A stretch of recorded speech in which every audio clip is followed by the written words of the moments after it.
Le juge des enfants a deux missions. La première, c'est de juger les infractions des mineurs, soit en cabinet, soit au tribunal pour enfants.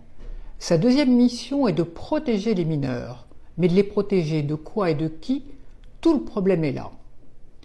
Lorsque les parents ne sont ni violents, ni alcooliques, ni drogués, et qu'ils ont juste des problèmes relationnels avec leurs enfants, pourquoi placer un enfant, c'est totalement inutile. Mais si vous, lorsque vous avez un problème avec vos enfants, allez voir les services sociaux ou les assistantes sociales, vous mettez le doigt dans un engrenage qui va aboutir au juge des enfants et à leur placement. Donc, si vous avez un problème avec vos enfants, voyez un psychologue pour enfants, voyez un pédopsychiatre, mais surtout pas les assistantes sociales. On a un gros problème à l'heure actuelle, c'est que les juges des enfants suivent les préconisations de l'aide sociale à l'enfance ou des rapports d'assistantes sociales qui vous sont défavorables. Un dernier conseil, si vous êtes convoqué à une audience chez le juge des enfants, surtout n'y allez pas seul. Pourquoi? Parce que vous allez rentrer avec vos enfants et que vous risquez de sortir sans vos enfants et que vos enfants vont être placés. Donc c'est très important, soyez assistés. Si vous n'en avez pas les moyens, prenez un avocat qui vous sera commis d'office. Le cerveau des enfants face à une violence extrême qui est une véritable torture, qui est un acte cruel, dégradant et inhumain, comme le dit la Cour européenne, il va disjoncter, parce que sinon l'enfant pourrait mourir de stress en fait, et avoir des atteintes neurologiques extrêmement graves. Vous êtes avocat à la Cour, avocat référent de l'association L'Enfance au cœur, qui œuvre pour la protection de l'enfance, notamment en cas de placement abusif. Et puis vous êtes l'auteur de Placement abusif d'enfants, une justice sous influence. Or, s'acharner sur des familles qui aiment trop leur enfant et on place l'enfant. On peut avoir un enfant placé parce qu'on aime trop tout notre enfant. Tout à fait. Donc il y a bien d'autres explications derrière. Structurelles, vous voulez dire? Structurelles, également, il faut le dire, de rentabilité, parce que c'est un secteur, la protection de l'enfance, qui jouit d'un budget extrêmement important, budget qu'il faut quand même conserver, budget qui fait vivre. Philippe Séguin, premier président de la Cour des comptes, ministre des Affaires sociales, l'a affirmé: si la France ne résout pas les dysfonctionnements de sa protection de l'enfance, si elle veut occulter la barbarie qui prévaut dans de trop nombreux cas et occasionne une véritable maltraitance institutionnelle, ce sont des dizaines de milliers d'enfants qui connaîtront des traumatismes irréversibles. Et la société devra chèrement payer son renoncement aux valeurs du pays des droits de l'homme.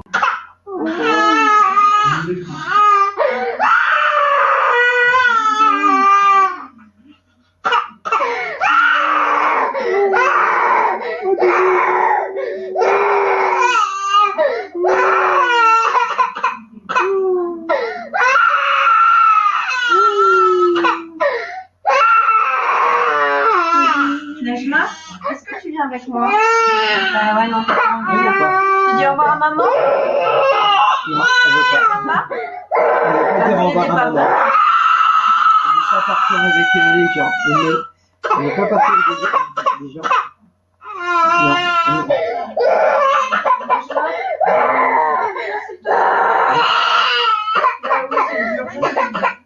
Je sais, c'est dur pour tout le monde. Papa, pour maman.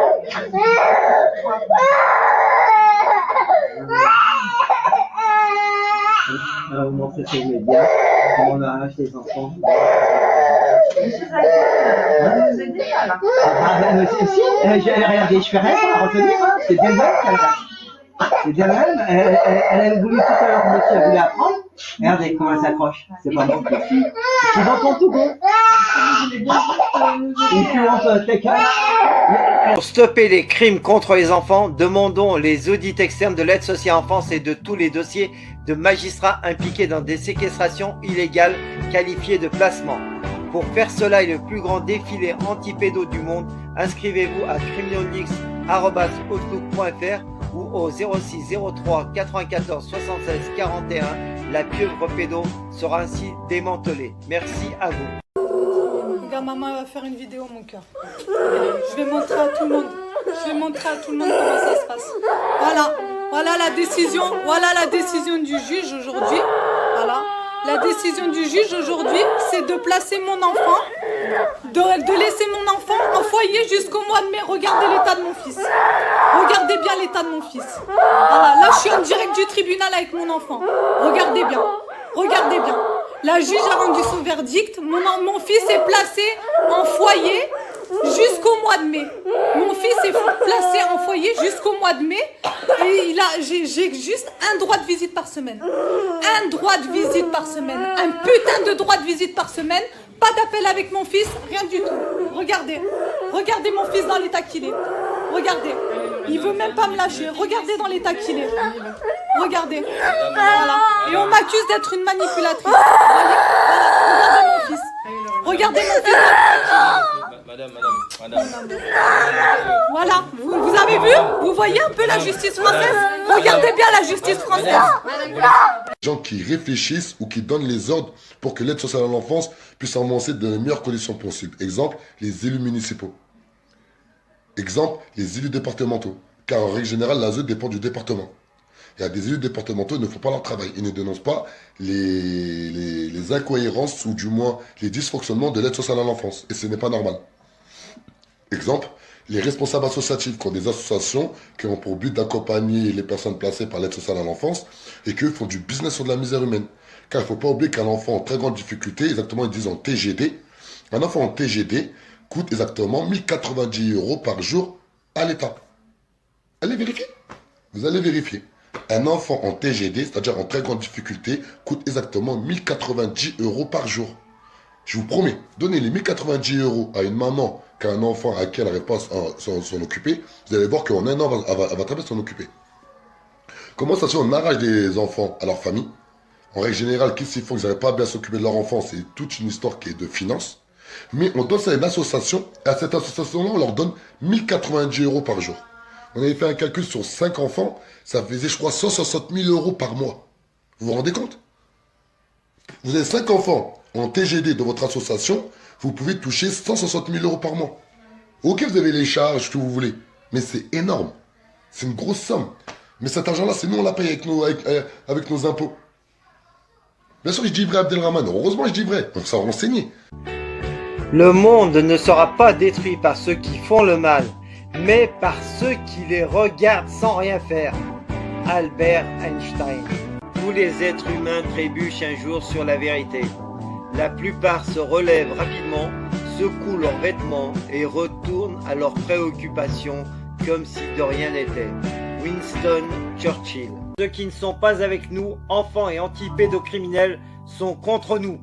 Pour triompher, le mal n'a besoin que de l'inaction des gens de bien. Des enfants sont détruits, violentés, violés et morts de par votre passivité. Vous êtes avec eux ou contre eux?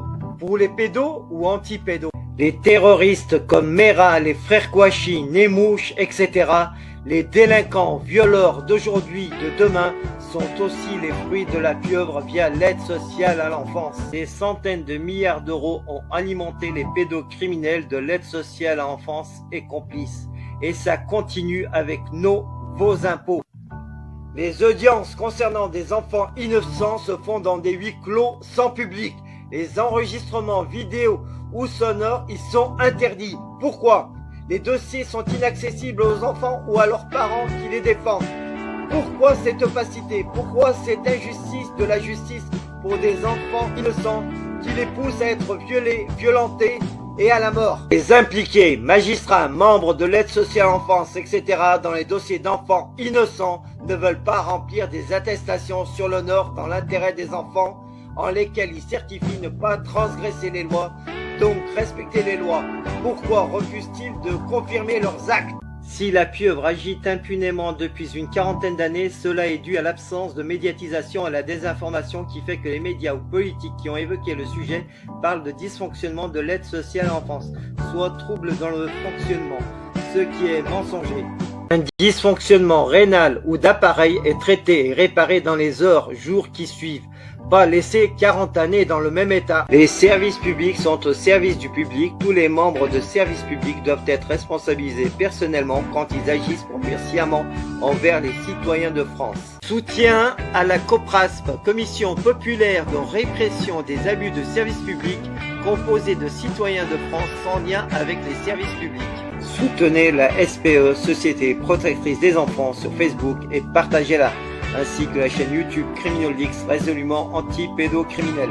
Pour soutenir Criminolix et libérer les enfants victimes de la pieuvre pédocriminelle via ASE, Aide sociale en France, pour combattre la pédocriminalité, je vous invite à faire des dons sur le compte qui suit. Ma chaîne étant bloquée, je vous invite à cliquer sur la cloche et à choisir l'option toutes pour recevoir les notifications des nouvelles vidéos publiées. Merci.